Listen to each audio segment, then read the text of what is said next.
पहला धमाका, दूसरा धमाका, तीसरा धमाका। एक ही सर्जिकल स्ट्राइक में हिजबुल्लाह ने फोड़ डाली इजरायल की 3 आर्क।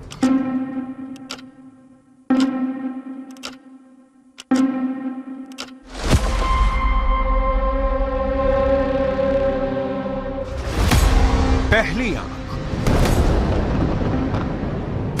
दूसरी आंख, तीसरी आंख। हिजबुल्लाह ने मिसाइल अटैक करके इजरायल की 3 आंखों को फोड़ दिया। ये मेरान एयर सर्विलेंस बेस है और यहां इजरायल के रेडार और कम्युनिकेशन सिस्टम थे, जिससे वो लेबनान में हिजबुल्लाह पर नजर गड़ाए रहता था।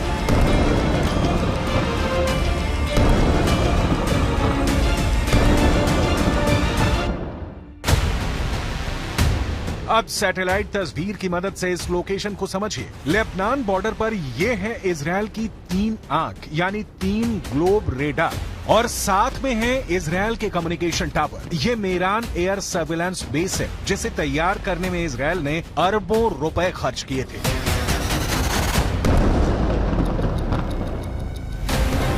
यही वजह है कि लेबनान के हिजबुल्लाह ने इसे अपना सॉफ्ट टारगेट बनाया। बेरूत में हमास के डिप्टी चीफ सालेह अल अरूरी की मौत के बाद यह हिजबुल्लाह का इजरायल पर सबसे बड़ा हमला है।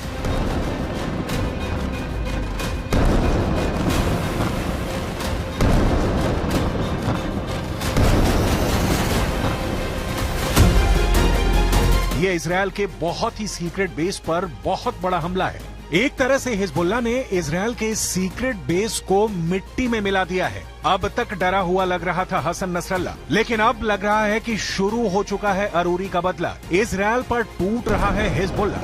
हसन नसरल्लाह को पहले बैकफुट पर देखा गया। अरूरी की मौत के बाद हसन नसरल्लाह की जुबान में वो तीखापन नहीं था जिसकी इजरायल को उम्मीद थी, लेकिन अब हिजबुल्लाह ने अपना सबसे खतरनाक अटैक करके इजरायल को सोचने पर मजबूर कर दिया है कि वो हिजबुल्लाह से कैसे निपटेगा। עדיין יש בג'באליה מחבלים, רק כעת הם פועלים ללא מסגרת וללא מפקדים.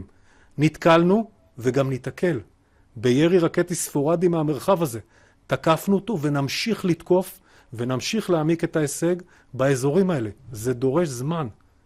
אין קיצורי דרך בלחימה בטרור.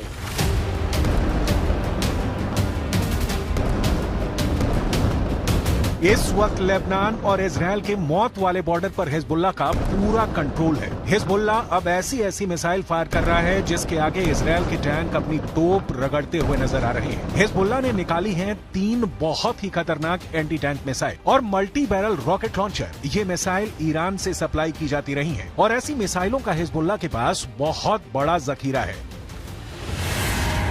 हिजबुल्लाह 3 तरह की एंटी टैंक गाइडेड मिसाइल इस्तेमाल कर रहा है। ये है कॉर्क, इसकी रेंज 5 किलोमीटर तक है। ये रूस की मिसाइल है, लेकिन अब ईरान इसका देसी वर्जन देहलाविया तैयार कर चुका है और ऐसी बहुत सी मिसाइल अब हिजबुल्लाह के पास है। दूसरी है BGM-71 TOW टो anti tank guided missile. Range है 3.5 किलोमीटर। ये अमेरिका में बनी मिसाइल है, लेकिन अब इसकी नकल ईरान तैयार कर रहा है और उसने हिजबुल्लाह को सप्लाई की है। तीसरी है 85 कॉनकोर्स, रेंज 4 किलोमीटर। ये भी रूस ने बनाई है और अब ईरान में ये तोसान नाम से तैयार की जाती है। इन्हीं मिसाइलों से हिजबुल्लाह ने इजरायल के मेरान एयर सर्विलेंस बेस पर हमला किया है। ये तीनों मिसाइल बहुत ही घातक हैं और जिस तरह से इन्होंने इजरायल के अड्डे उड़ाए हैं, उससे ये बात साबित हो जाती है। हिजबुल्लाह का दावा है कि उसका हर हमला इजरायल को मुंहतोड़ जवाब है। बताया जा रहा है कि हिजबुल्लाह ने इस अड्डे को उड़ाने के लिए 60 से ज्यादा मिसाइल फायर की हैं और सभी अपने टारगेट पर लगी।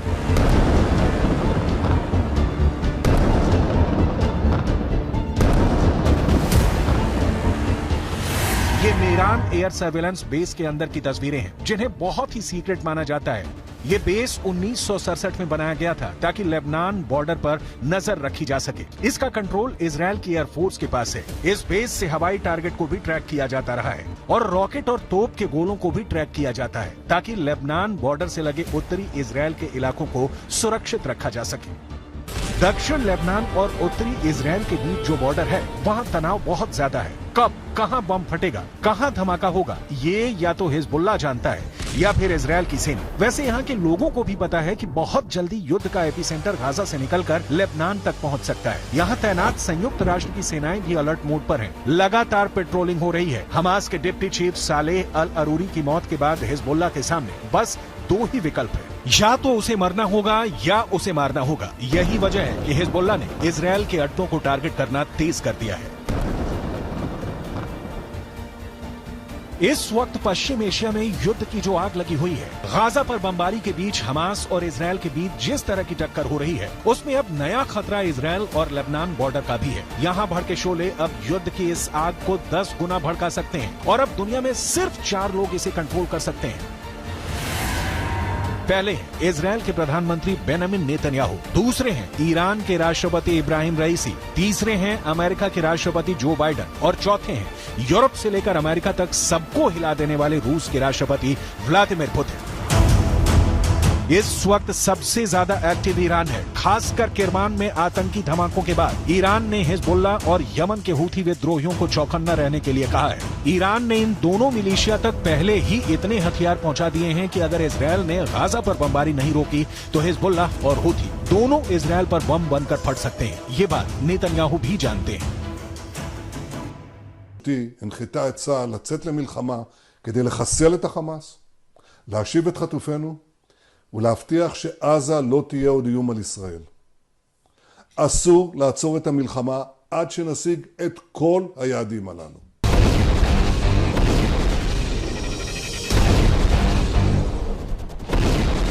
जब से सालेह अल अरूरी को इजराइल ने ड्रोन स्ट्राइक में मारा है, तनाव बहुत ज्यादा फैल गया है। ये ड्रोन स्ट्राइक बेरूत के दहिया इलाके में हुई, जिसे हिजबुल्लाह का गढ़ माना जाता है। दहिया में जब सालेह अल अरूरी को जब हमास के ऑफिस के करीब देखा गया, तब इजराइल का ड्रोन मौत बनकर टूट पड़ा। इस हमले में सालेह अल अरूरी के अलावा 5 और लोग मारे गए जो हमास के ही अधिकारी थे।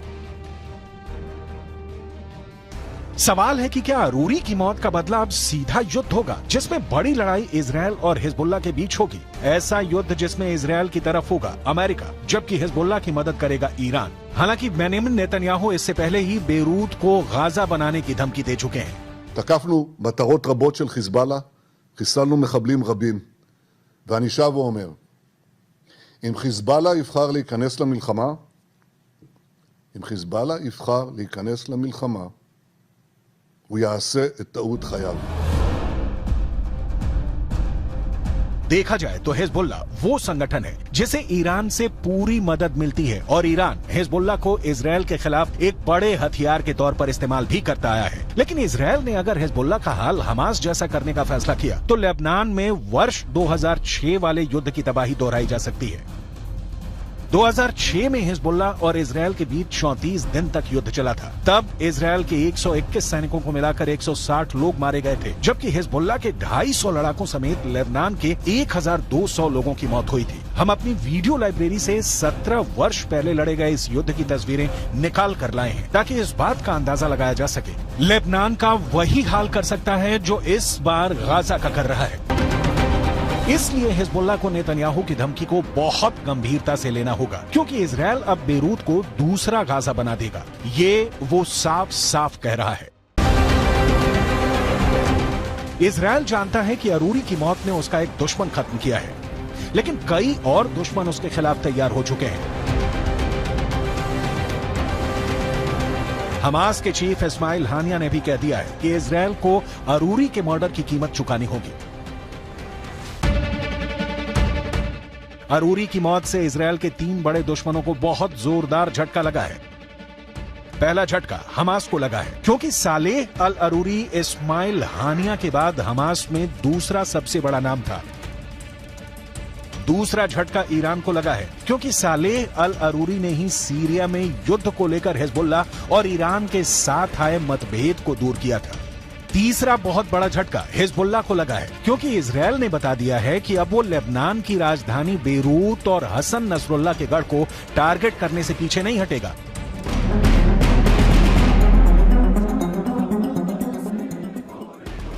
इस वक्त गाजा के बाद वेस्ट बैंक में भी युद्ध के हालात बनते नजर आ रहे हैं। सालेह अल अरूरी की मौत के बाद वेस्ट बैंक में प्रदर्शन शुरू हो गए हैं। सड़कों पर हजारों लोग इजरायल के खिलाफ उतर आए हैं। हालात ऐसे हैं कि इजरायल को अब अपनी ड्रोन फोर्स को वेस्ट बैंक के ऊपर एक्टिव करना पड़ा है। देखा जाए तो वेस्ट बैंक इजरायल के खिलाफ 5वां मोर्चा है। इससे पहले गाजा की लड़ाई है, हिजबुल्लाह से लड़ाई है, हूथी से युद्ध का खतरा बढ़ता जा रहा है। इराक में ईरान समर्थित हश्द अल शाबी ने अमेरिका के ठिकानों पर हमले बढ़ा दिए हैं। अरूरी की मौत के बाद ये मोर्चे और मजबूत होंगे, इसमें कोई शक नहीं। ये युद्ध फैला तो समझ लीजिए कि बहुत से देश इसकी चपेट में आ जाएंगे।